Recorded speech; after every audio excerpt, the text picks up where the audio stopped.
This is. Welcome, everyone. Good afternoon. I think we should get started. This is a complicated topic. Welcome, everyone. This is the third of our four-part series of panels on the opportunities and risks facing the incoming administration and the new Congress. So the topic for this afternoon is health policy, and I have been so anxious to have this discussion.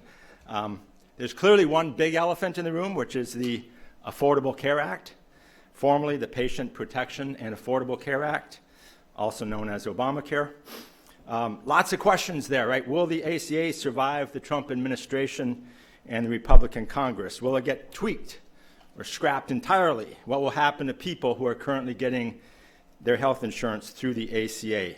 What should happen to the ACA? I think there's probably some agreement, at least, love it or hate it, many people would agree that there are some issues with the ACA, and some of them would probably need some fixing.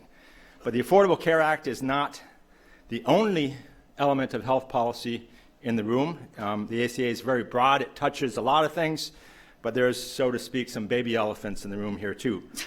And I realized that elephant metaphor afterwards. MACRA is the Medicare Reauthorization Act. That's pretty recent, and that's changing the way providers are being paid for, among other things. That could be impacted by the new administration.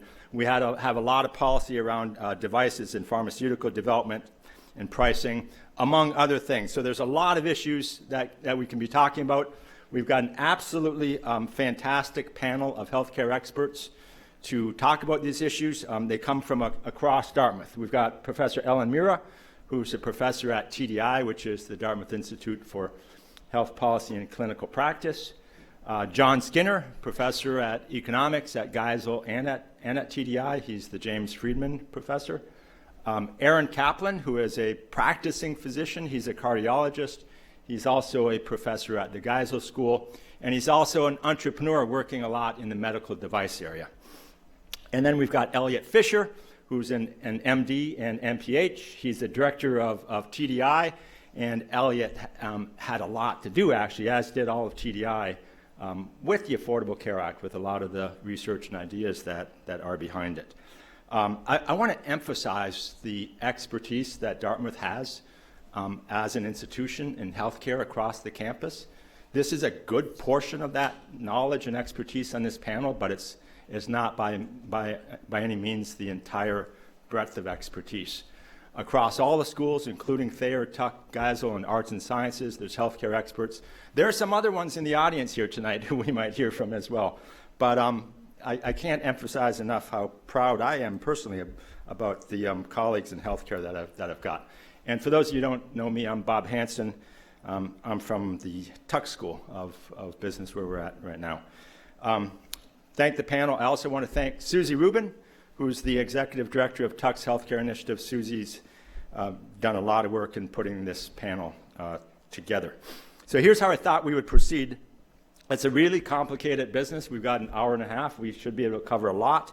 I thought I'd start. I've asked each of the panelists to take one part of healthcare policy and practice, really, and kind of give us a little bit of background on the Affordable Care Act, the impact it's had in that area, or other policy changes besides the ACA as well. So we'll start with that. Ellen's actually going to start. After that, I've got some more questions that I thought I would ask the panelists, and then we will open it up to Q&A at the end. I'm also going to try to open it up to some questions from the audience as we go through, and I'll do that accordingly. And those will be for questions really targeted towards the last topic that we've talked about. And then we'll open it up for general questions at the end.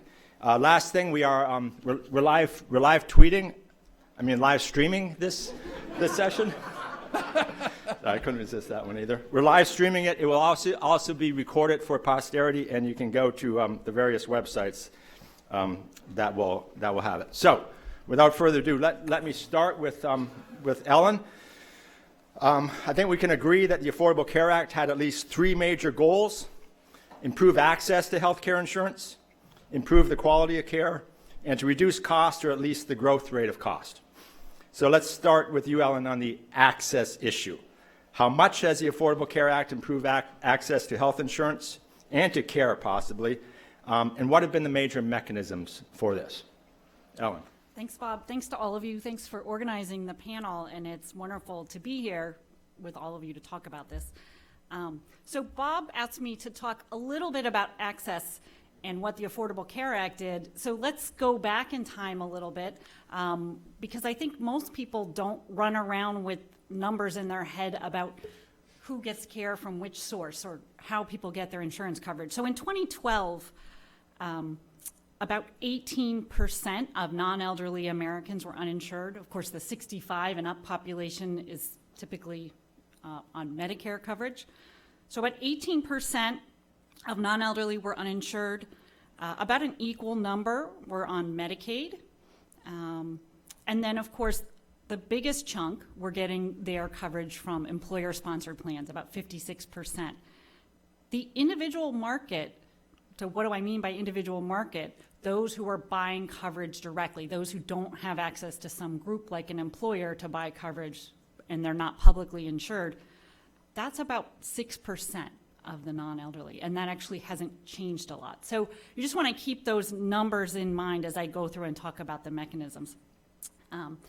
And so Bob said, we should think about, so my topic here is access and coverage, and we should think about whether the Affordable Care Act was successful and even rate it, and I guess, and rate it compared to your expectations. Well, compared to my expectations, it did okay on coverage, and I'm going to show you what happened. So I'm actually going to show you a pretty long historical time period here. So this chart, in case you're in the back and can't read it, the bottom starts in 1960. It finishes out in 2016, the first couple quarters. And so you see the first big movement in this chart is, of course, the creation of Medicare and Medicaid. And so if you look at this, the change in insurance coverage with the Affordable Care Act, the last time we had such a big change, you'd have to go back to the creation of Medicare and Medicaid. So you see a big drop. The consensus about sort of the magnitude of the change in the percent, the change in the number of uninsured is that about 20 million Americans have gained insurance coverage since 2010 when the act was passed. And that's interestingly, after Medicare, I think by 1970, so it was passed in 1965, about 19 million elderly were signed up by then. So, the magnitudes are kind of similar. These are big numbers. It's a lot of people. It's a big change. How did it do this? Well, I'm actually going to go chronologically. And the first provision that took effect for the Affordable Care Act was the dependent coverage provision. What did this do?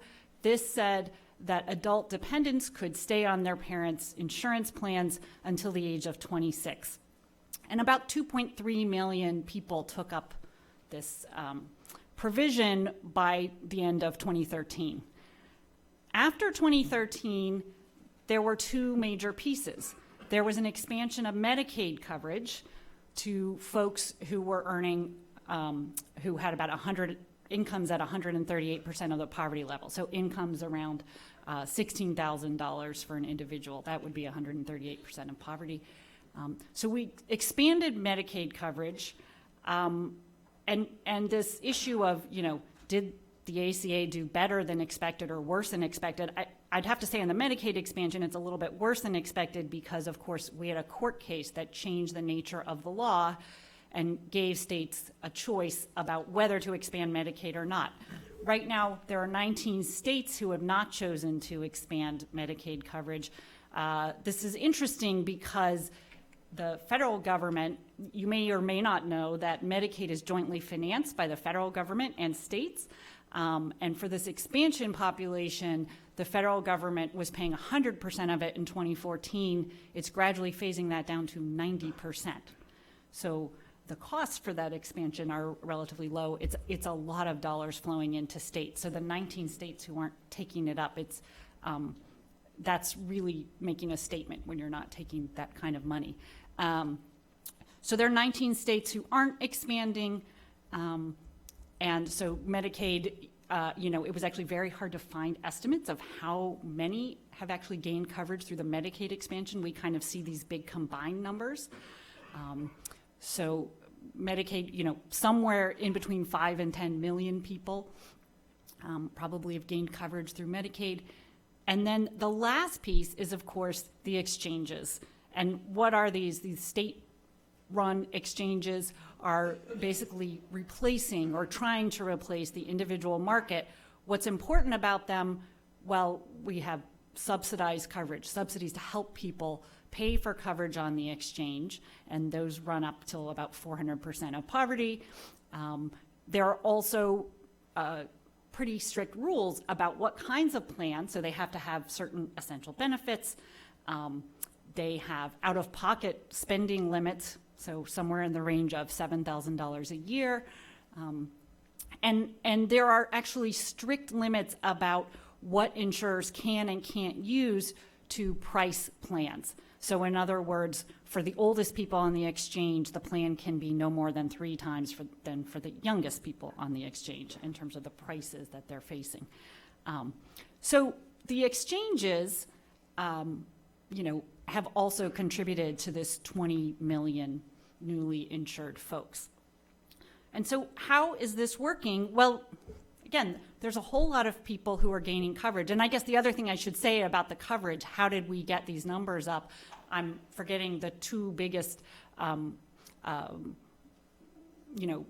insurance law pieces, and one being the individual mandate, saying if you don't get coverage, you will be subject to a penalty up to about 2.5% of your income. And the other being that insurance plans must accept people. They can't deny coverage due to pre-existing conditions, which before the Affordable Care Act was certainly pervasive in the individual market, that folks could not. And if you're wondering, what share of the population is affected by this, a little over 1 in 4 members of the populations have conditions that would be considered pre-existing and would make it very hard for you to get coverage without these regulations if you were trying to buy it on the individual market.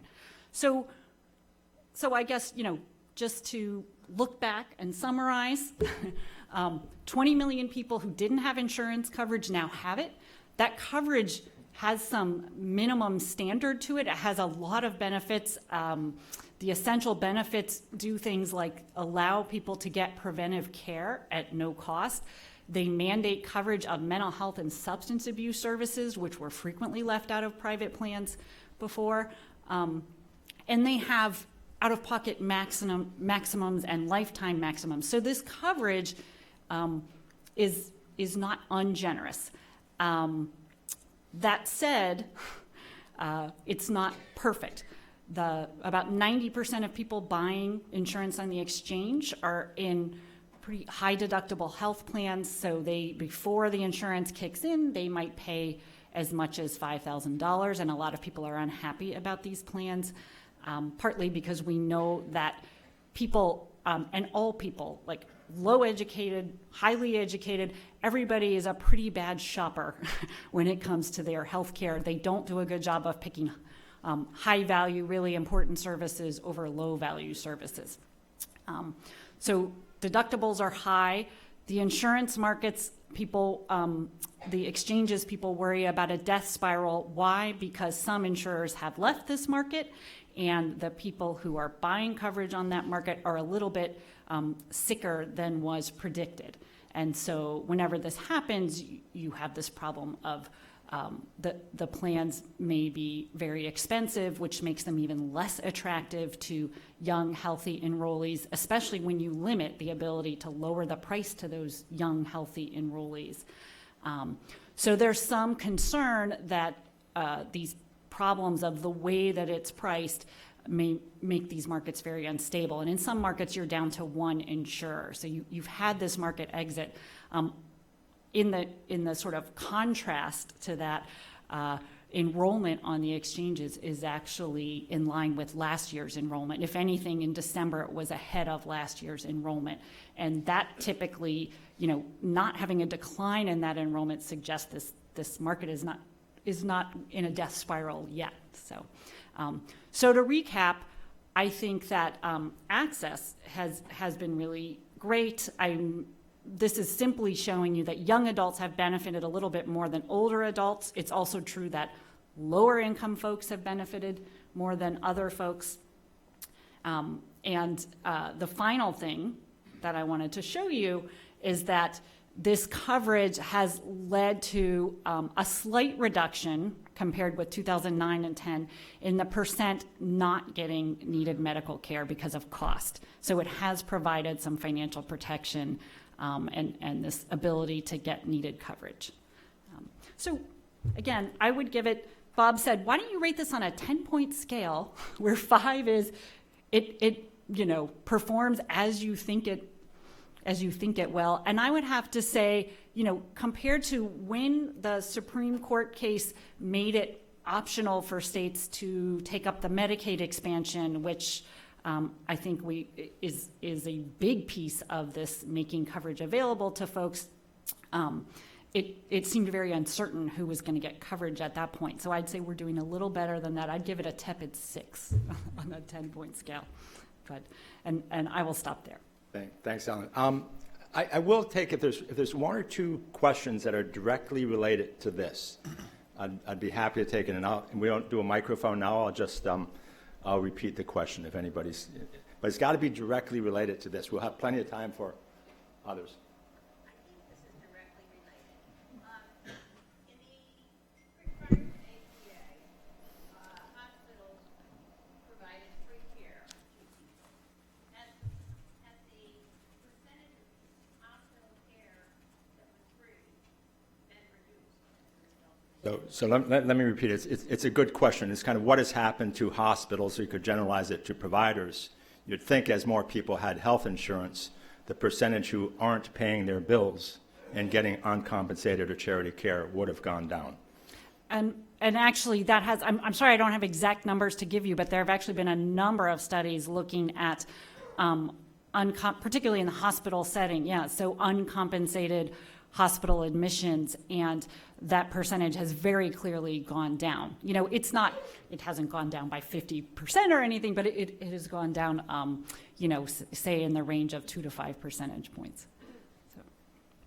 Maybe Ellen, just one from me. Do we know why it's 9 or 10% people still uninsured? Do we know what the reasons for that are? I mean, they're supposed to have insurance.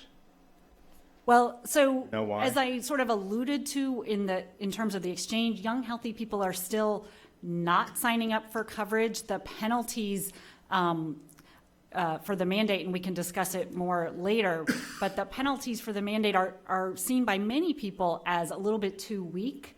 And so some people look at the prices on the exchanges, which again vary quite a bit based on the state you're in, and I think Elliott may talk about that a little bit more, the variation across states in coverage. But they look at the price and they look at the penalty, and the penalty is very delayed because you don't get that penalty right away. You file your taxes in April, and it all kind of gets worked out. You're getting that penalty way after the fact. So that would be one reason, just people not signing up. People genuinely finding it too expensive, although there are a number of hardship exemptions that allow folks to get out of it. Obviously there are going to be some folks who are still left out. Undocumented populations are not covered by the Affordable Care Act. One more question, then we're going to go to the next panelist. Very similar question. Could you give us data on percentage of population delta, individually insured, business insurance, exchange, Medicaid? So the individual insurance is actually quite similar, right? So it's actually at this sort of, I think 6% of the overall population. So it's gone up just a little bit. The numbers I cited for you before were sort of the non-elderly. So it's not changed that much, but the nature of that coverage has obviously changed. Medicaid has gone up.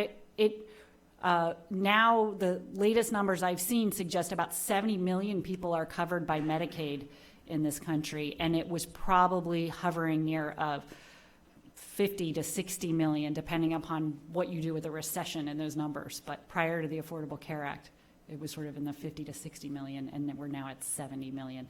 Employer-sponsored coverage has not gone down. If anything, we think some of this uptick is people taking up employer-sponsored coverage due to the mandate. Great. So, right now we are covering some background. My intent is to also talk about some of the specific proposals that are out there. There are some Republican proposals that will cover some of the issues, possibly cover some of the issues that we're raising. But Professor Skinner, the first word in the Affordable Care Act, affordable. What has happened to cost? Has it declined? Has the growth of cost declined? Has the ACA helped? Has it not done anything? Can I stand up? You may stand. You'll have to Just use. more, yeah.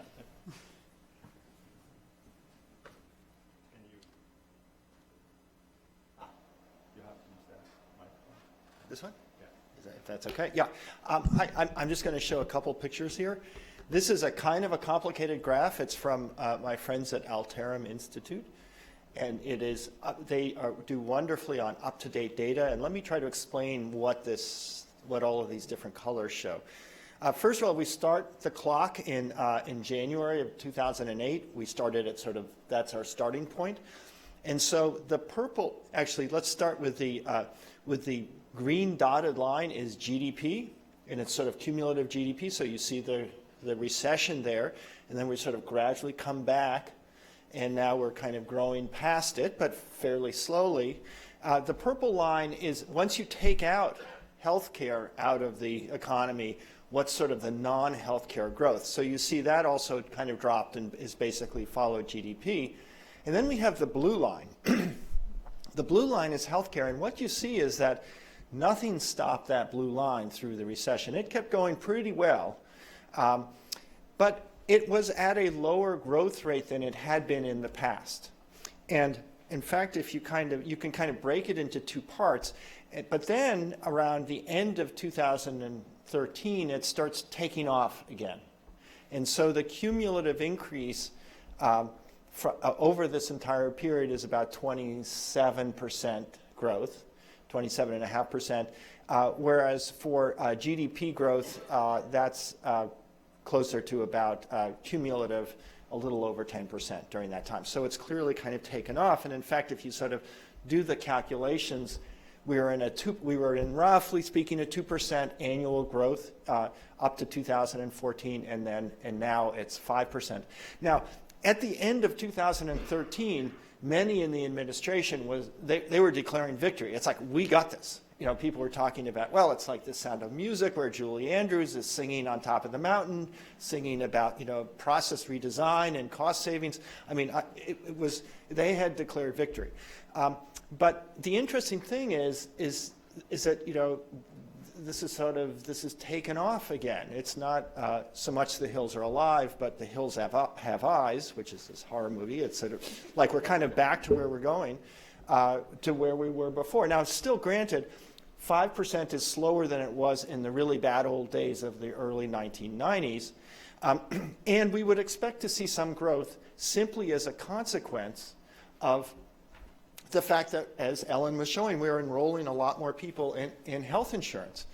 But the magnitude of that bump from the increased enrollment, given that they were still getting some health care before, isn't as much as you might expect.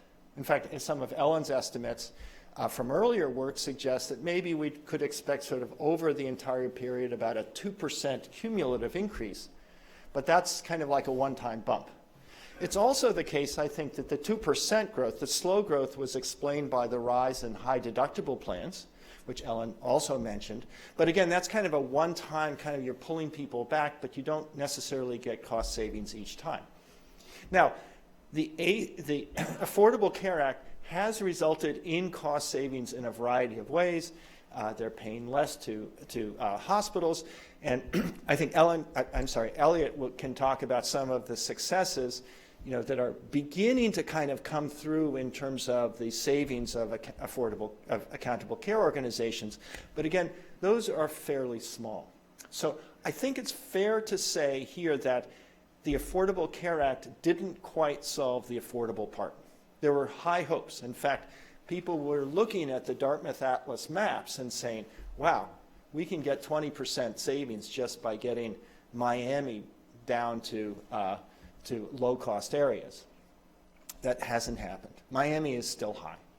So we haven't figured out entirely how to capture all of the waste that we know is in healthcare. But what to expect next? And Bob asked, bring your crystal ball, and what are we going to see? And it is just fascinating to see every day what's going on. And if I were asked, how do you make changes in the healthcare system? How do you hold your promise that you have to repeal the ACA, which seems to be pretty clear?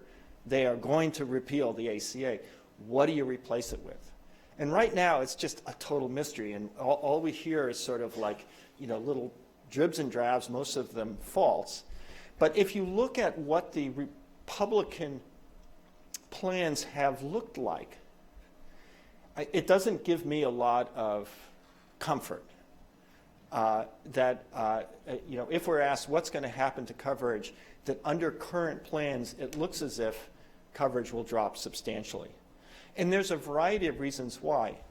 One is, and I'm looking at this from a behavioral economics point of view, one is the mandate was a stick. It was a club that they, and so it turns out people respond to sticks more than carrots.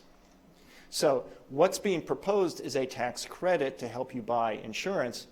And pretty much the research suggests that you need $2 in subsidies to catch people's attention for every $1 in a tax or a mandate or a penalty. And so I'm not sure that if you say, gee, you can get this tax credit and why don't you go buy insurance, that people are going to buy insurance. And there's this, again, this sort of death spiral. Once insurance companies see that healthy people are no longer buying insurance, they will either exit the market or raise premiums because they're worried that the only people who will stay in are the people who are so sick that they really need that coverage. So I'm worried about it, but if I were giving advice, and I want to say I am not giving advice, I would look to price controls. That is doing something about prices, because in that way you can deliver on lower premiums, you can keep the coverage, and while you will make CEOs of large hospitals very, very unhappy, you can still manage to sort of at least kind of deliver on what you promised, which was lower cost and perhaps even better coverage. Now, nothing's free, I know, and I don't want to sound like I'm some socialist from Vermont or anything, but Trump has argued that we need to negotiate down drug prices. You see this pie chart here. You might think drug charges are like those big things in there. It's that little purple slice there. It's 10%. So even if you negotiate down drug prices by 10%, which would be astonishing, that's a 1% reduction in growth from, say, 5% to 4%. You have not solved the problem. You need to reduce the prices of MRIs. You need to reduce the prices of hospital beds. Now, that's a tough one to do. Elliott and I and Jim Weinstein, who, to his credit, is also the CEO of a large hospital, have suggested that if you tie prices to Medicare prices, that is, private insurance companies can only charge Medicare prices plus, say, 25% premium, that's one way to basically save 20% of inpatient costs at one swoop. Now, that's a suggestion that would be very disruptive, but I think if we want to try to lower costs and keep people covered, that we have to start thinking maybe about other ways to do it than high deductible plans and tax credits. Thank you, John. Did you give a number, actually, in terms of how we've done on cost control? 0 to 10? Oh, no, the 20% is a real number. No, in terms of your evaluation. The You're rating, giving a 0 to grade 10. here. Oh, on cost control? Yeah, compared to what you expected. 0 to 10. A 2. A 2. Yeah. It's interesting. Price controls would normally be a third rail for a Republican administration. But this is not your typical Republican administration. So maybe that phrase of price controls will not be so. No, it would have to be it would be fair prices. It would have to be what? We'd have to, we don't call it price controls. There's no control Fair prices. in there. John, Yeah, fair prices. John may have a Great role prices. here. Make prices great again. Great prices. That's. I'll take a couple questions if we have anything specific on the cost issue, which is it's a big deal. In back.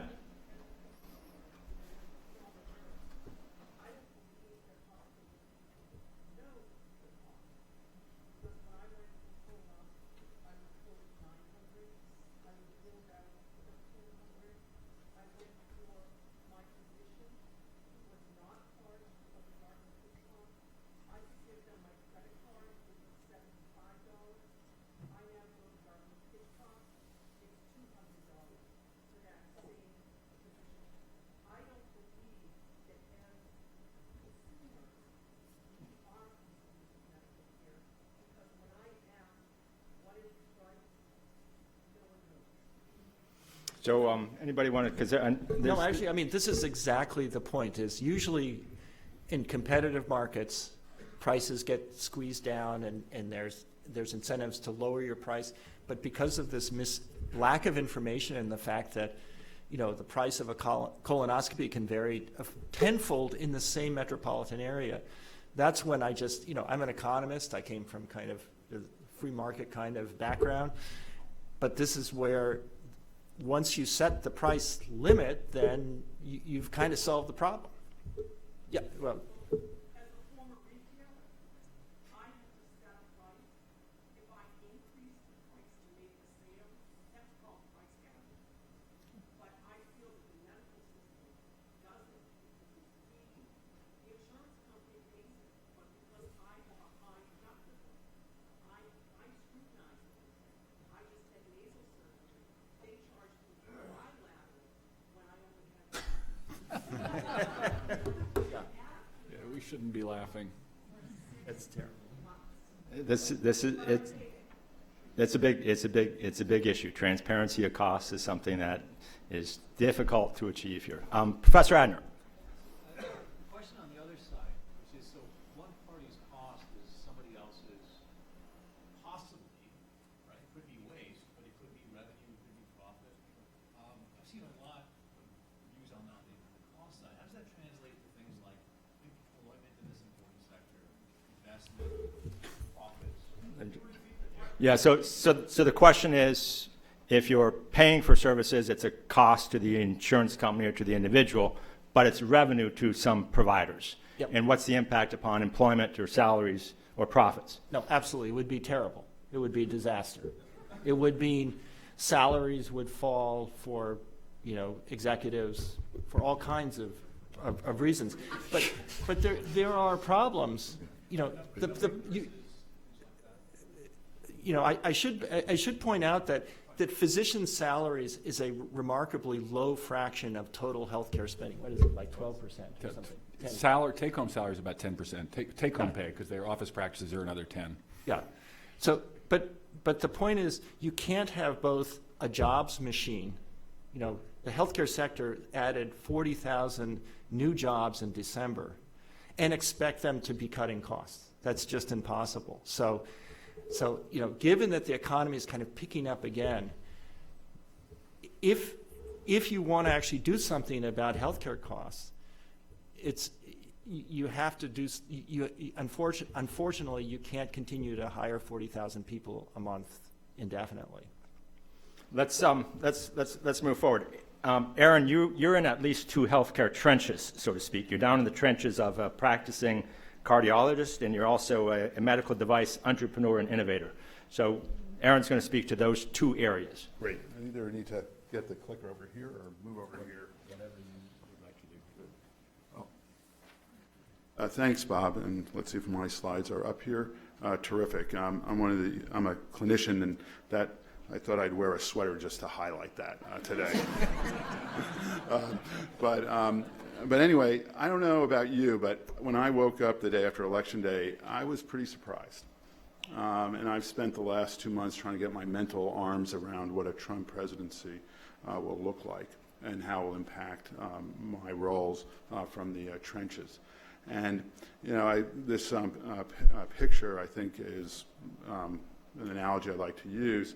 I guess maybe a naive part of me says that maybe all of this cacophony and, you know, in the Twitter sphere or whatever you want to call it, really what I want to call it, I can't say here, maybe that is really providing a certain amount of fog under which the Republican-controlled House and White House will then, you know, really work to execute a more classic Republican agenda. The other one is that this isn't really fog, that it's smoke, and underneath it is a rip-roaring forest fire that will scorch a lot of terrain. And I don't think we really know.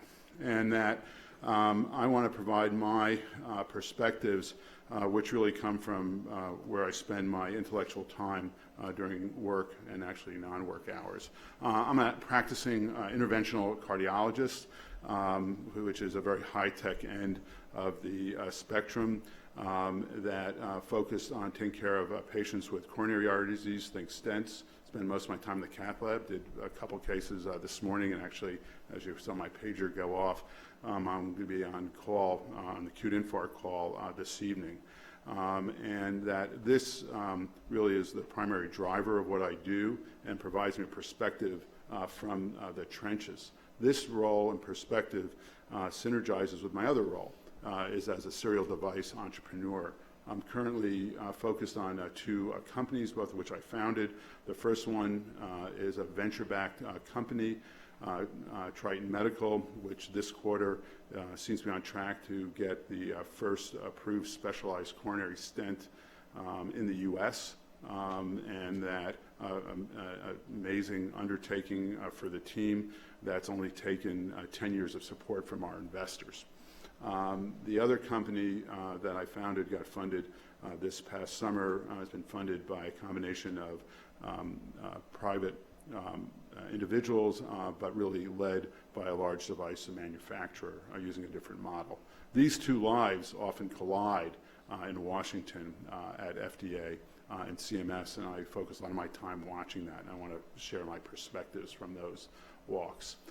So as a clinician in the trenches, and you can see I don't have the graphs that you've seen before, and don't think in the same way, that my life has actually changed a lot in the last 10 years, and I think a lot has to do with the work that Elliott and John have done, which actually at times have brought 2x4s over our heads to really realize that in order to be effective, in addition to working hard to diagnose and treat my patients in a manner that's elegant, that reduces complication, that I need to be a good steward of our resources. And that already in our dialogue every day, which is new from when I started my training, is value, which in many ways is really cost containment. And that's part of practice. At CATH conference, people ask me, you know, why did you use that specific piece of equipment, which is 40% more expensive? 10 years ago, we wouldn't have known the prices. And issues of appropriate use, guidelines. This is integral to the way we think now. Also, there's been structural changes. In cardiology, if I have it correctly, my understanding 10 years ago, 80% of cardiologists were in private practice, with 20% being full-time employees at hospitals. Now it's exactly the opposite. 80% are full-time employees. And this has been driven in large part by reimbursement dynamics driven by CMS. And that really changes behaviors a lot. Also associated with the ACA, docs love to complain in general, but specifically about the EMR, the electronic medical record.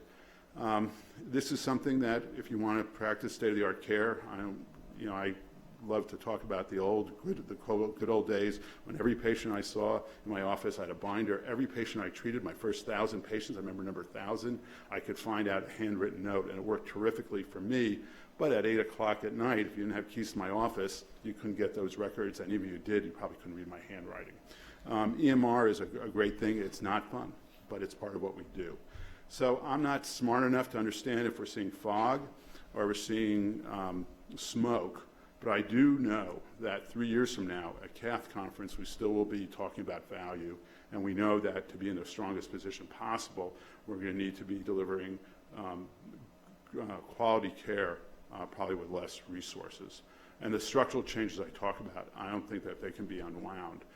So from the trenches, there's a lot of this stuff going on, but I think that the dynamic really is, it'll add uncertainty, but I don't think really the way we think and the way we behave are going to change that. We need to be focused on this new world. My perspective as a device entrepreneur is different. We're in a deep winter, and we're maybe seeing a little thaw even before the election. And I think that may have to do with a number of things, what's going on in the economy, what's going on at FDA, but that venture investment in the device sector are at historic lows. And there are a lot of reasons for this, and you don't need a Tuck MBA to understand. The first is that in the last 10 years, the returns from the venture funds focused on devices have underperformed, especially when you compare it to things like ones focused in social media.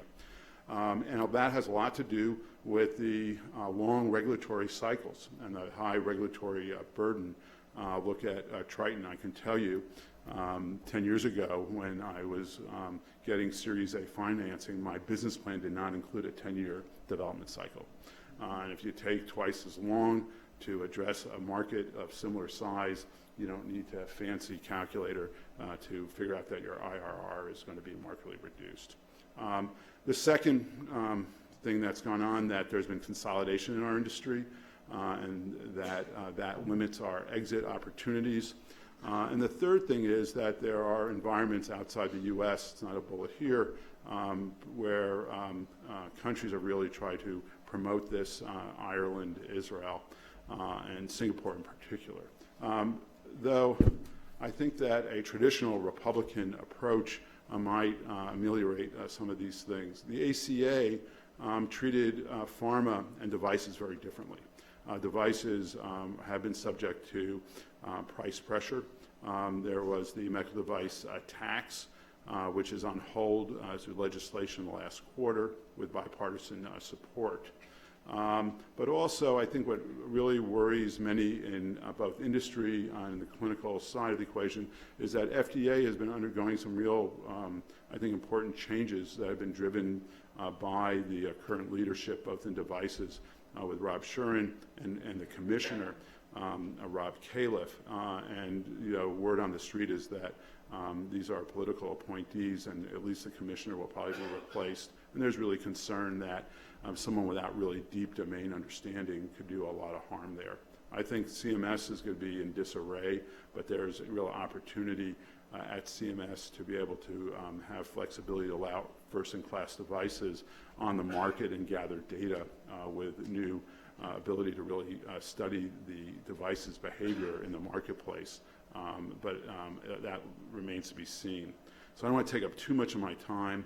I don't think I know whether this is smoke or fog, but I guess we'll find out. Thank you. Thank you, Aaron. Take a couple questions for Aaron, if, from the trenches, so to speak. Professor Kaplan, can you just expand a little bit more on what you mean by value?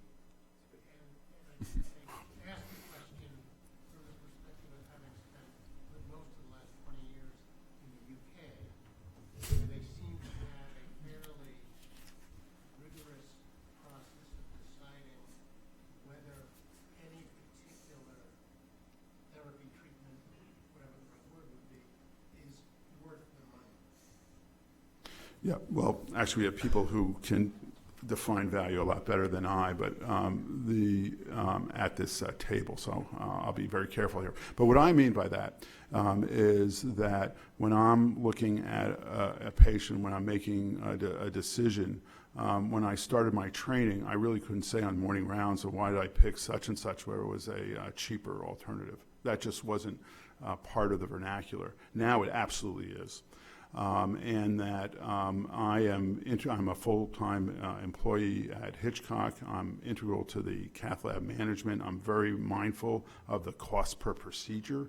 and that I know that I need to be able to do a procedure and not only do it without complication and achieving my goal, but I have to do it in a manner that is cost effective. And that's new. It may sound radical. I mean, I'm sure it doesn't sound radical to folks there. So that part is new. Now, in terms of what devices get used, the NICE commission, as you referred to, is a very interesting dynamic, and it's interesting to see how new technology diffuses in Europe, because they're very different markets, and that they do have a very rigorous approach, and which is very much different to the way the Germans approach it.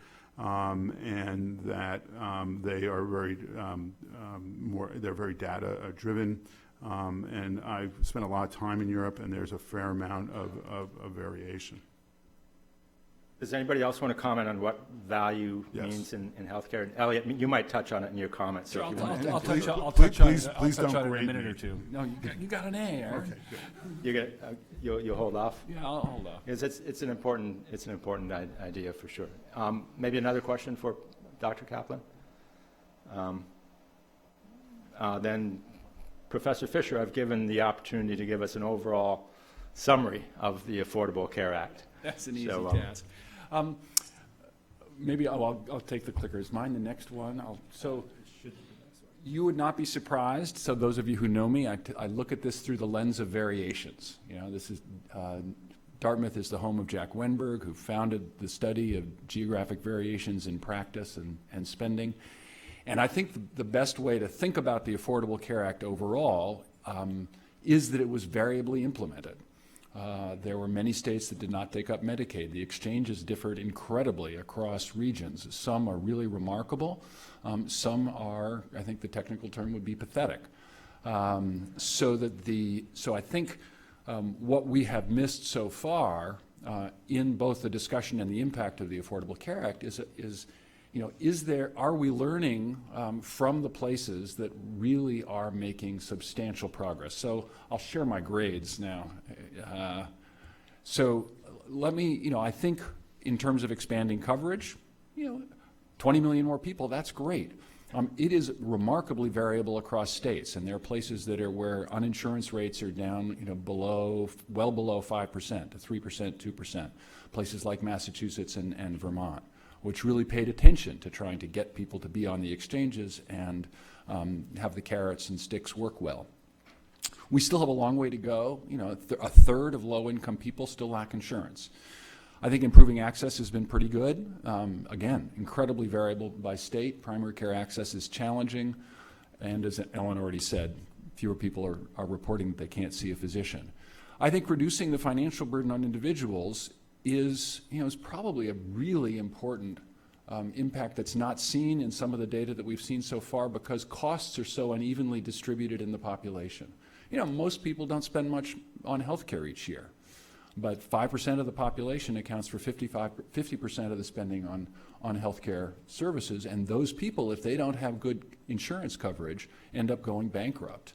And so I think one of the really important changes was the end of limits on out-of-pocket spending for employed workers. So it's been, a 22% of people had out-of-pocket limits. Now only 3% do have no limit on out-of-pocket spending. Reducing per capita cost growth, I agree with John. It's about how many people are employed in healthcare. I think we've got more to do on prices.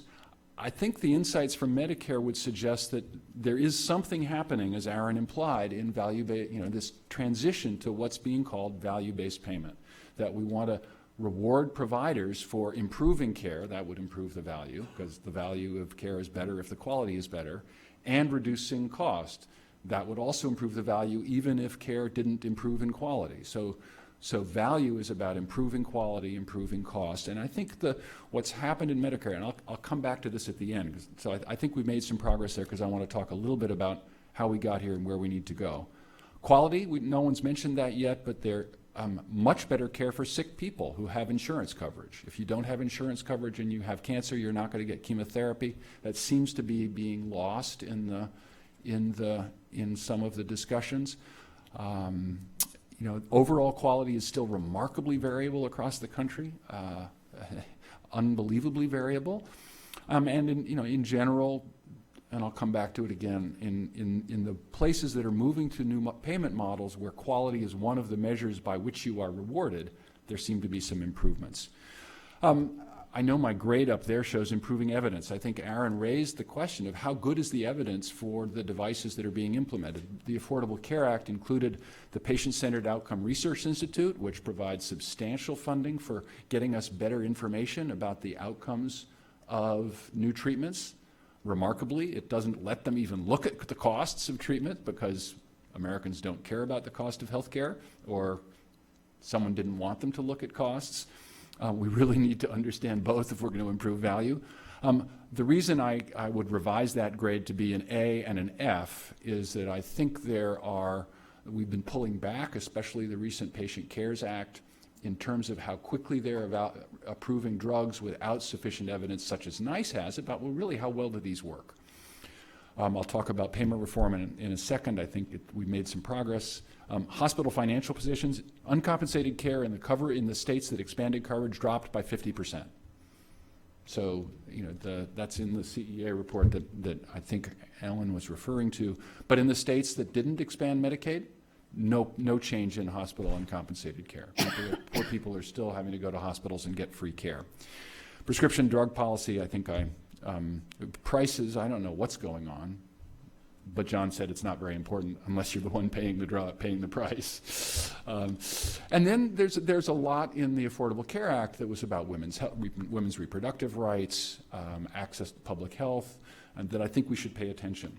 So going forward, I think we really, to make progress on what I think is the most important problem, which is cost and variable quality, we need to address the underlying problems. And those are a payment system that just rewards doing more, fee-for-service payment, and fragmented care. Fee-for-service reinforces that every individual provider sort of touches you, doesn't have to talk to each other. They just continue practicing. The other problem, especially in this, the other serious problem is that because most of spending is on sick people, if you don't do something about taking better care of sick people, we're not going to get our hands around costs. So high deductible health plans actually don't help with that at all. Once you pass your deductible, you got a free ride. And so the kinds of reforms that we advocated, if you think, the other thing to remember, and I think John pointed to it with the growth in employment, supply drives utilization in healthcare. We have, when we did the analyses a few years ago and looked at hospital beds per capita and physicians per capita in the United States, those two things alone drove more than 50% of the cost of care, of the per capita spending on Medicare across the country. So we're not going to reduce healthcare spending unless we reduce the numbers of people who are going to work in healthcare. And I think it's not clear that we add a lot of value to everybody's experience if you're having to skip work and come see us. And it's not necessary. So there were two approaches to controlling capacity. One is controls, regulatory controls. The second is let the market do it. And that was what we recommended when Mark McClellan and I started pushing this idea of integrated delivery systems rewarded for improving care and lowering costs, this notion of accountable care organizations. And explicit in the recommendations were that this is the way to get capacity to be controlled, because if you are responsible as a group of physicians for the care of your population, you don't want to have more hospital beds than you need. That's one of the ways Kaiser manages its system. So that was part of the notion. Let's have a market-based way of controlling volume and quality. So how's it going? Not so well, or I guess we should say variably. Gary Kalla, who's done a lot of the work. Some ACOs are doing pretty well at reducing costs, and especially in high-cost regions. So there's, Miami costs have actually fallen a bit. It's really easy to save money if you're in a high-cost region. It's like falling off a log. So it's been variable. I think perhaps the greatest surprise, and maybe Aaron was reflecting it, in this new move to alternate payment models, is the incentives that were implemented are remarkably weak. you have a 25% chance of getting a reward if you're participating in an ACO. Why would you bother to do it? And yet the changes that we're seeing in practice are, in quality, certainly are much greater than anyone would have anticipated. And I think the thing that makes me hopeful is that it sort of aligns with what physicians' values are. People in healthcare want to provide better care. They want to provide value. And so one of the hunches underlying, about why ACOs are continuing to expand and why they've done better than one would expect given the incentives is that they realign the payment model with the professional incentives of people who work in healthcare.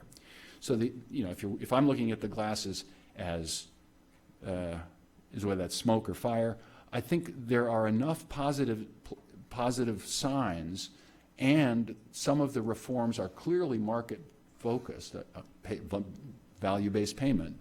They are Republican ideas, and maybe the administration will push for further acceleration of those Republican ideas. Thank you, Elliott. Any questions on, this is a large set of topics. I do want to come back, and I'm going to ask other some people have questions good of the answers, panel myself, but let's take a couple of questions right now. Sir. Broad brush question. It seems that you're getting better data. You give yourself an A. Nothing else matches up with that. Are we just ignoring the data? I'm sorry, getting better? Improving the evidence. Improving evidence, we're getting an A on improving the evidence. He's interpreting that as we're doing a good job of collecting the data. I think that we're still not there yet. But if you look at the steps that I should have explained it a little further. So we have very little insight into there's an incredible dearth of information about the outcomes of specific treatments, which approach to joint replacement is the best. I mean, we know something, but not a lot. Aaron's done some good work, but there are lots of devices that are introduced and then applied in populations for which they were not approved. Drugs the same way. So we need much better evidence about the outcomes. And the establishment of the Patient-Centered Outcome Research Institute has provided a big boost in funding that will give us insights into those things. The Center for Medicare and Medicaid Innovation is a way of testing new models of delivery with evidence, and that's helping improve the evidence. So they did make a big step forward in saying we need to have data to drive reform, and that's what I meant by improving evidence and giving it a modest grade, a better grade than the others. Sure. Elliott, with your experience with variation from state and region and so forth, do we know enough now that it's not such a good idea to let each state decide what to do? And kind of related to that, it's been proposed that these experiments, which give us the evidence, that they be much smaller, at least the price becomes VHS. We're going to have good evidence if that's the case, that we get smaller numbers. Let me just try to repeat the question. So the first part of it is whether giving states a lot of flexibility is a mistake given the variation that we've got. And the second part of the question is whether some of our experiments should maybe be smaller. No, it's been proposed by Price. They run the whole thing on a smaller level. Voluntary and on a smaller level for experiments. The Obama administration opened up the door to a broad number of waivers that states could apply for to reorganize the way they deliver their Medicaid services, or to be able, much of that was done with specific grant funding, and some of it was done under various Center for Medicare and Medicaid Innovation programs. The kind of disciplined experimentation that was enabled by getting states to try different things, like Colorado, Oregon, Vermont, New Hampshire, all are doing slightly different ways of trying to improve care and lower costs.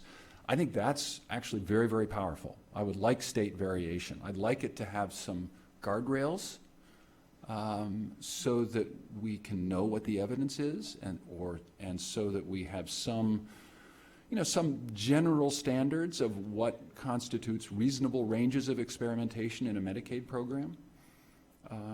Indiana is an interesting experiment. They're doing it. It's different than and it is where the incoming administrator of the Centers for Medicare and Medicaid Services come from. So I think disciplined experiments with guardrails that protect the population, the vulnerable population from harm would be a very good idea. I wouldn't mind following that one up a bit, because I think that's an area where at least some people in Congress, the Republicans, have made a suggestion, which is to replace the current Medicaid funding system whereby the states decide how to spend the money and how much money to spend, really. And the feds pay right now 100% of the expansion. The proposal is to give block grants to the states for Medicaid and to let the states decide how to spend it, do it on some kind of a per capita basis. That's a difficult part of it, is how big will a block grant be? And then to have more flexibility, as Elliott, you're saying, in what kind of guardrails they set up. What do we think about replacing these? Federal government will pay X% of Medicaid expenses to the states versus here's a block grant, figure it out. Any of you? Go ahead, John. Well, I think what we see is tremendous variation in the generosity of Medicaid programs across states. And in some states, even when, the federal government is paying 80 cents on the dollar, we see just like really low rates, really inadequate coverage. And so if you take away that subsidy and just say, here's some money, I would really worry about what would happen in some states where currently the Medicaid coverage is quite poor. Yeah, I agree. I think unfettered block grants that just say, here's the money, could lead to, well, first, it's a great way of controlling costs, right? Because the federal contribution probably would not go up with healthcare spending, right? So there might be some arguments about what would be fair and equitable there. I think the differences across states would lead to real concerns. I think giving the states greater authority makes tremendous sense, and with some kind of guardrails. Yes.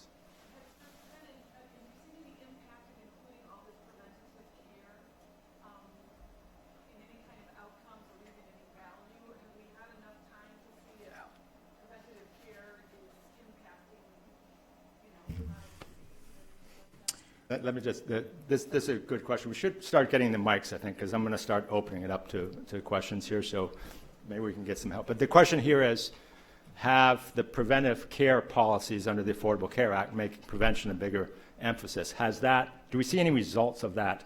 I think we could probably broaden that, and I'd probably point to Ellen, because even if you think of the Medicaid expansion, are we starting to see any results on health of people having insurance? But prevention, and Elliott, I know you can speak to this as well. I think I don't think we have evidence yet about requiring preventive services to be delivered as free services. There may be evidence that I'm not aware of too. So that's and it's a relatively small piece. I think the access to primary care that comes with expanded coverage, which many people would consider a preventive services, but is again variable across states, and I think Ellen can speak to some of the evidence from Oregon. I think you were going to. Yes, I'm happy to speak. So from the Affordable Care Act itself, I don't think the answer is we don't have evidence. All the evidence to date would be mainly on utilization, and yes, if you give people insurance coverage who didn't previously have it, they will use it. So utilization goes up. There is evidence from the Oregon health insurance experiment, which was several years back. The state of Oregon wanted to expand its Medicaid program, but the number of potentially eligible people was much greater than the slots, so they did this by lottery, and that effectively randomized people into, you won the lottery and you could have a greater chance of enrolling in Medicaid versus you didn't. And what did that show? Well, people's self-reported health status did improve, and their self-reported mental health status did improve.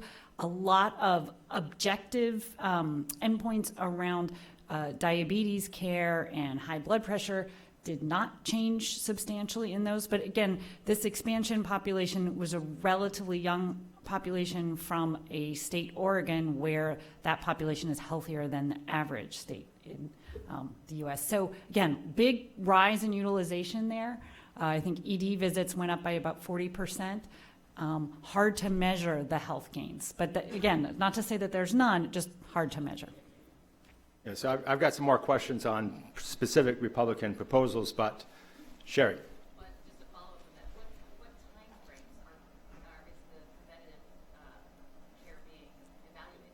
Yeah, so It takes a long time for that to show Yeah. up in the political context where every 2 years Congress are getting elected. Although one would have hoped in the Oregon experiment to see. okay, the question is, How long does it take? if you change policy and you're hoping that you see impacts upon people's health, how long does that take before it shows up? And if you compare that time length to the cycle of politics, there's probably some kind of a divergence. Elliott. And no, I think we should try to get some more topics in. I agree. It takes a while.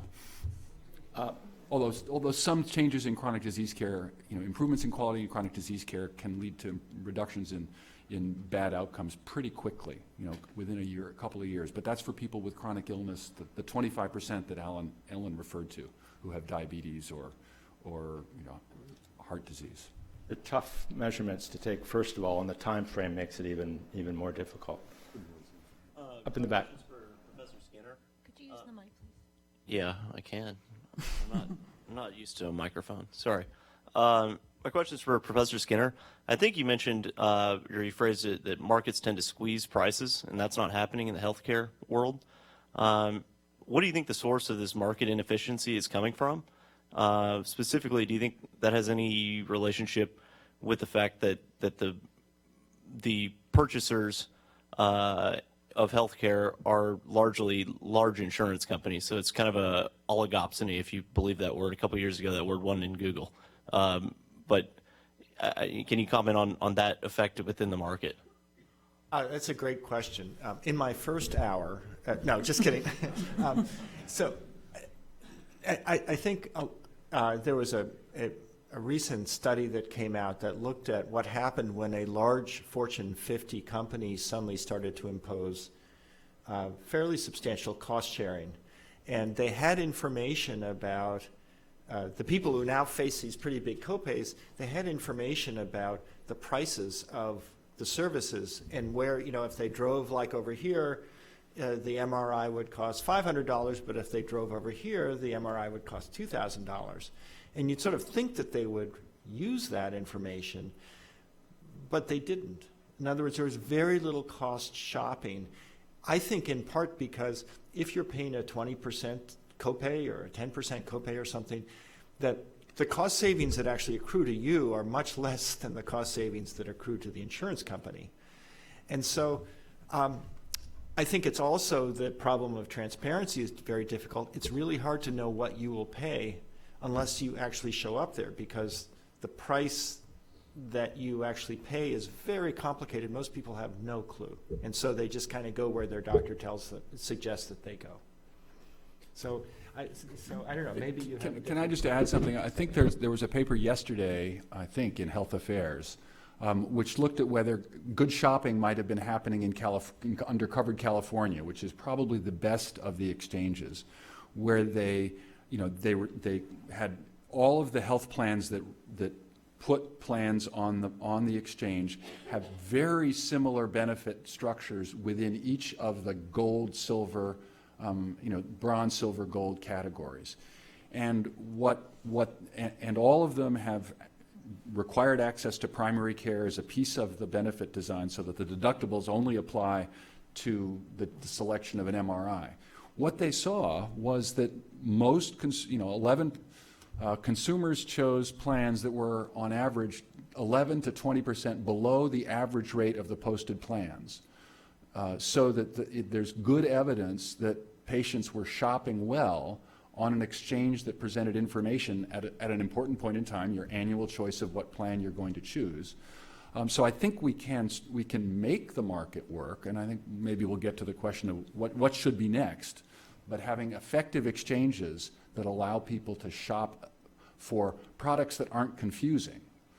that are similar in terms of the similar enough in terms of the benefit structure that it's not fake insurance, to use a term that seems to be closer to in vogue. So I think we can address the problem. There's evidence of places where we are addressing the problem you're posing. So I love this. Like, I am on the left of Elliott here. I mean, and that's absolutely right, that when you have this, everything salient, you have, bronze plans and silver plans, people shop because they're looking at that price. The puzzle is why the price of colonoscopies vary tenfold in an area. That's your fault. I'm just the doctor. I'm going to slip in a question, then I'll take one in the back, because I do want us to be thinking of what might happen. So Oh, God. the Affordable Care Act tried to get people to buy insurance through the individual mandate, a penalty, and subsidies, and the exchanges as well, right?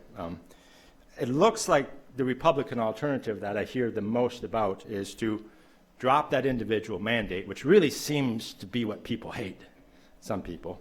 Drop the individual mandate in favor of what we call the continuous coverage clause.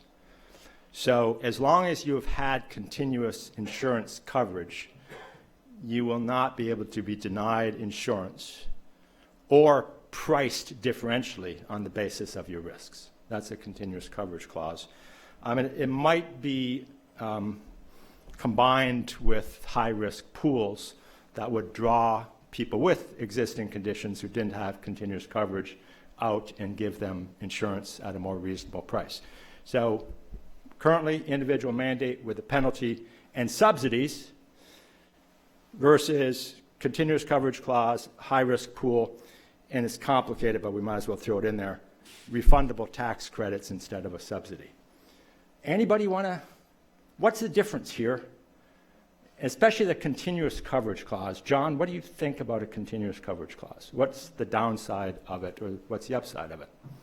Because that's the alternative that I hear about. Yeah, I mean, the mandate served two parts. One was to make sure that people signed up so they wouldn't sign up when they were sick. But the other part was to try to push healthy people into the market. And even with the continuous coverage clause, you have a lot of people who now have coverage, but now you're going to go to them and say, well, we'll give you a $5,000 refundable tax credit, like maybe next April or something, if you start ponying up a whole lot of money right now for your premium. And again, from a behavioral point of view, it's like everything is aligned for people to say, I can't afford that right now.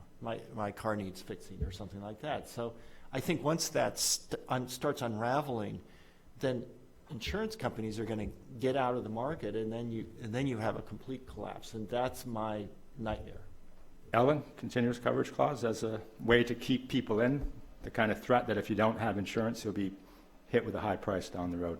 Well, you first have to get in all those who aren't in the market. I also am not certain that that's correct, that all of the plans that talk about continuous coverage protect against the price.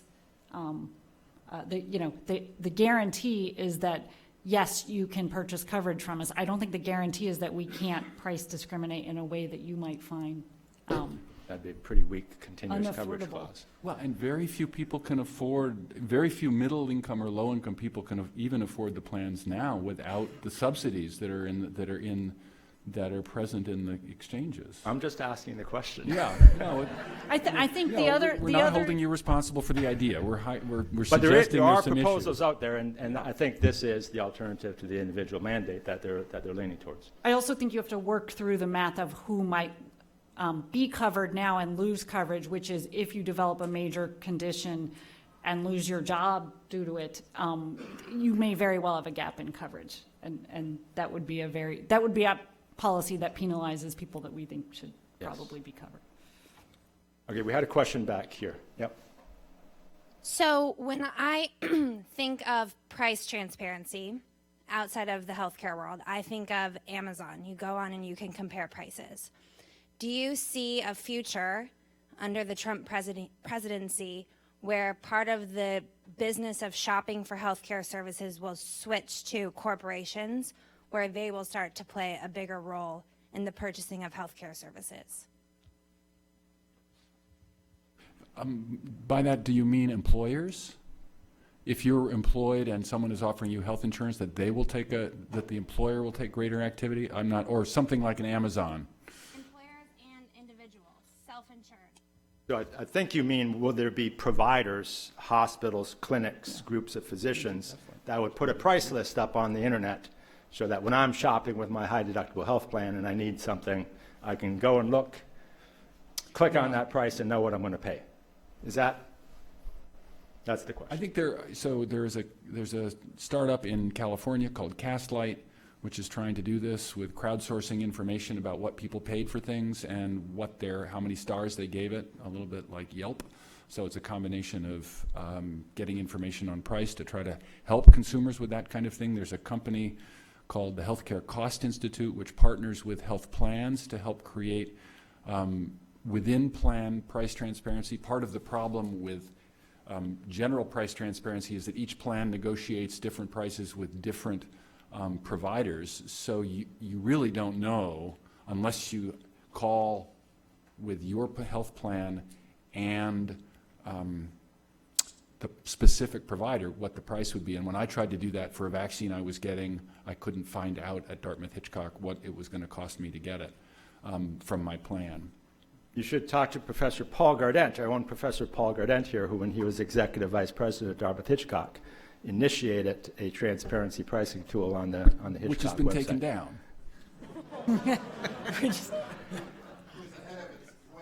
Way ahead of its time. I urge you to take a look at Castlight as well. It is something that's interesting. Nan's got a question. What does that do then to fragmentation of care? I mean, if I'm looking around and I want to find the cheapest mammogram that I can, but it's at a different hospital from the one that my oncologist is at. And I realize the medical record system is getting better, but is it that better? the one that I use, the Partners, is incomprehensible. Actually, I mean, in theory, it gives me a lot of information, and it actually has no information whatsoever in it. So would patients searching around for prices worsen the fragmentation problem? Yeah, I don't know how much. I mean, yes, obviously. And for people who are relatively healthy, like my kids, how relatively important is that? Do they really care? What's the new millennial generation want? For people who are sick, it's really important. I mean, and it's nuts to think about our taking care of ourselves and figuring out which oncologist we want to go to when we've got an advanced cancer and which radiation therapy center we're going to go to in Boston. Shame on us if we throw that on consumers and patients. Hi, thank you. Like it or not, the work on the ACA, I want to thank all of you who did work on it throughout the Obama administration. Have any of you been contacted by the Trump administration to continue your work? And if not, who do you think they are using as resources to move forward on their plans? Oh. There's some very smart conservative health economists. Gail Walensky, who ran the Center for Medicare and Medicaid Services. I know she's involved in Tom Miller, who is a thoughtful economist at the American Enterprise Institute. I know that Mark McClellan who was we've worked with and is a very thoughtful Republican former administrator of the Center for Medicare and Medicaid Services. I don't think they're trying to blow. I don't think they're trying to blow it up. They know they will be holding, and there's some blogs, there are listservs that you can follow. I've been able to follow, and they're very worried. They know they're going to own this when 20 million people lose health insurance, and they want to. And I think I just don't know practically whether this continuous coverage thing can possibly solve the problem because of all the issues that Ellen and John already touched on. I want to get one more thing on the table, and then I'll go to you. But we talked a little bit about Medicaid. Medicare is the other big government program, and the Republicans have a proposal there too, which is My view of it is to expand the Medicare Advantage program dramatically. Medicare has basically two programs. There's traditional Medicare, which is where the government pays your bills directly, and Medicare Advantage, which is where you sign up with a private insurance company when you're over 65. That private insurance company gets a payment from the government. It's a fixed payment per year per enrollee, and that private insurance company is responsible for all of your health care expenses. The Republicans, my view is they basically want to expand Medicare Advantage. You'll sometimes hear the word voucher used, which is to give the elderly a voucher and let them buy an insurance policy from a private carrier and get the government increasingly out of, or even more so, out of the business. But already Medicare Advantage is more than 30% of the elderly population, and it's been increasing rapidly. So what do we think about, I hate to use that word voucher because it's almost worse than price controls, but what do you think, John? Medicare Advantage, expanding that dramatically? I think the question is how much Medicare Advantage is actually saved, because you tend to get healthier people into the plan. They pay a little bit less. In some cases, they even pay more than the fee-for-service because they were worried about in low-cost regions the health insurance companies weren't coming in. I will confess to being concerned about the Medicare program as it's currently structured, which is a kind of a one-size-fits-all. I know that expression has been used in the context of education, and I distinguish myself from that use. But probably the United States is the only country I know of that provides kind of the type of healthcare coverage that you would normally provide to somebody in the top 10% of the income distribution to everybody. In most countries, you get kind of pretty much Southwest Airlines healthcare coverage. It's pretty good, but there ain't no first class, and you have to pay for your drinks. And I think that the one thing I do worry about is that over time this could be increasingly expensive with all of the new devices that are coming down the pipe.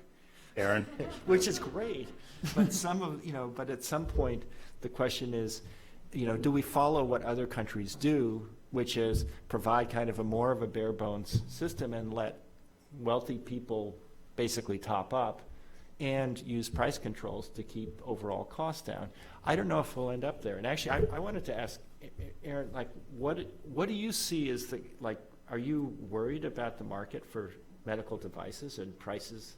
Do you see price controls coming at all? Well, I'm a worrier in general, but actually the interesting thing to me is, if you look, it depends on the type of device and its impact. One of the kind of poster child for success of medical devices has been these new so-called TAVR. This is when you can do a heart valve replacement through a femoral access rather than an interventional cardiologist does that rather than the old way where you take a skill saw to the sternum. Didn't need to tell people that. Anyway, but I mean, it's been very dramatic. Aortic stenosis is a disease of the elderly, and actually standard heart surgery is a marvelous treatment for the younger end of that population who can receive it. But the older end of the population were really felt to be inoperable, did not get that technology. TAVR comes along and is really transformative to this older population. If you look across Europe, where there's a lot, where there really is I spent a lot of time there, and there's absolutely a two-tiered approach there in most of the countries that I have a little understanding of. But if you look at the diffusion of TAVR in Europe, that it was really pretty briskly upticked. I think that the market was well over $100 million in terms of devices, and this is before NICE approved it, and that it was so dramatic that the hospitals really found that, and it happened because it was so compelling. So I think that, if you really have something that's impactful, that really addresses a need, and there were data that showed that actually patients live longer and feel better, you know, there are resources for that. Now, the incremental ones and the ones where it's more physician preference, I think that's where things will get squeezed more. Yeah, question? Yeah, this isn't as crucial as some of the things you're talking about, but the fact that there's been a marked fall in uncompensated care, which you have under hospital financial positions, and I always assumed that people who go to the hospital who aren't insured, that the cost of that care came out in the insurance costs for everybody else. But is that not true? Is it just coming out of the bottom line of the hospital? Yeah, so hospital margins have improved. So I mean, the profit made by nonprofit hospitals has improved during this period.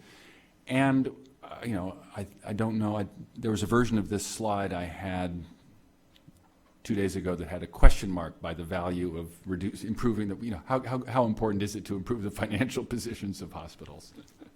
So it's a, yeah, so it does, it will reduce the need to raise prices to the cost shift, the quote need to raise prices to private insurers because there's less uncompensated care, fewer Medicaid patients. And I'll say the reason I put air quotes around the cost shift is hospitals face a choice. You know, they can either reduce their cost structure and pay their executives less, or they can raise prices. And most of them have been focusing on the latter strategy because it's easier than trying to take cost out of the cost structure of a hospital, which, since they are public institutions for the public good and are stealing the money from, that's a slight overstatement, taking the money from their local communities, why they don't think about reducing costs rather than passing on costs has been a mystery to me. It's an interesting question. It's kind of where's the missing dollar, so to speak.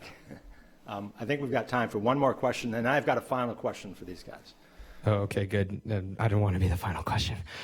I was wondering if there's been research into what ACOs that are progressing and lowering costs have done well, and if that's transmutable to other regions, or is that so region specific that you can't standardize that and you can't generalize it?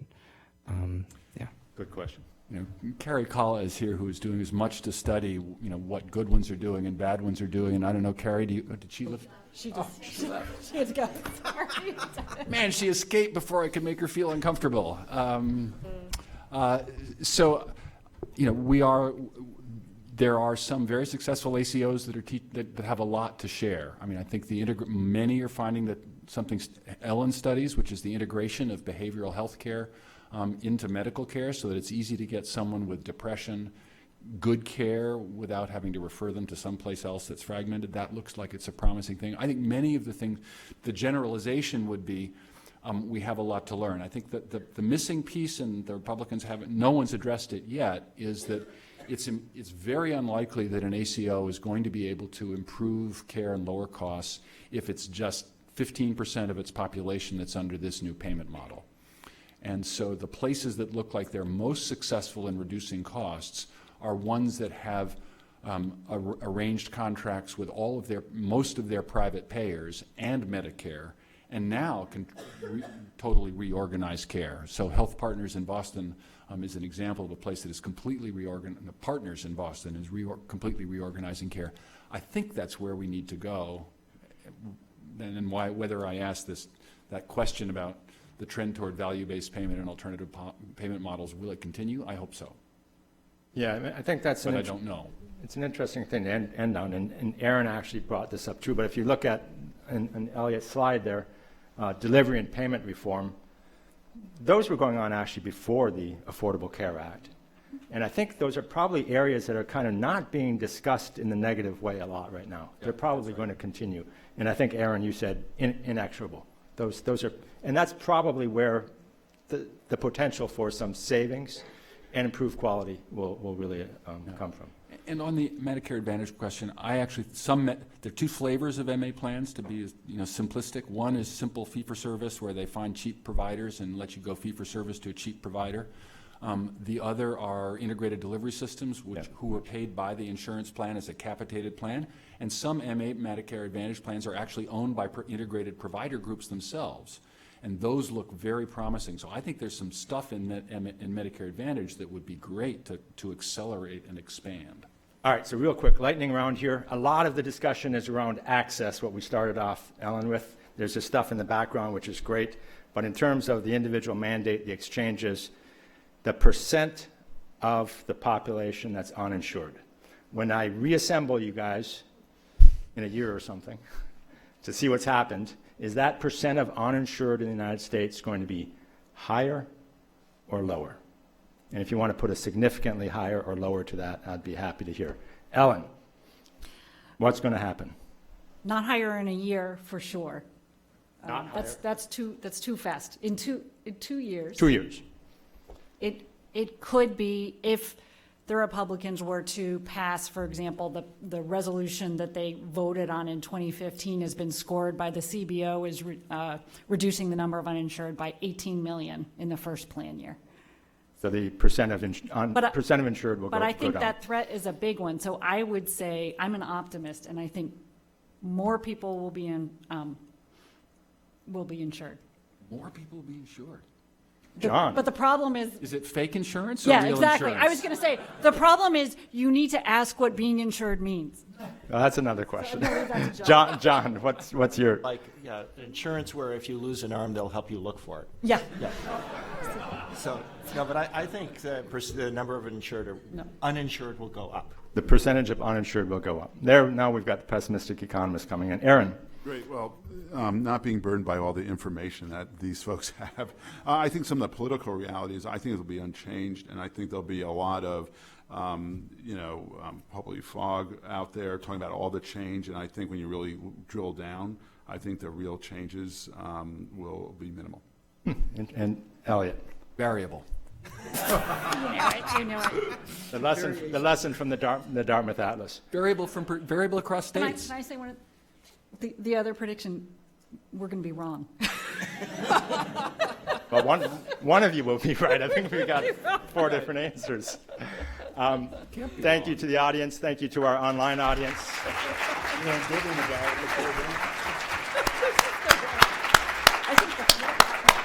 And thank you to the panel. And we'll be back.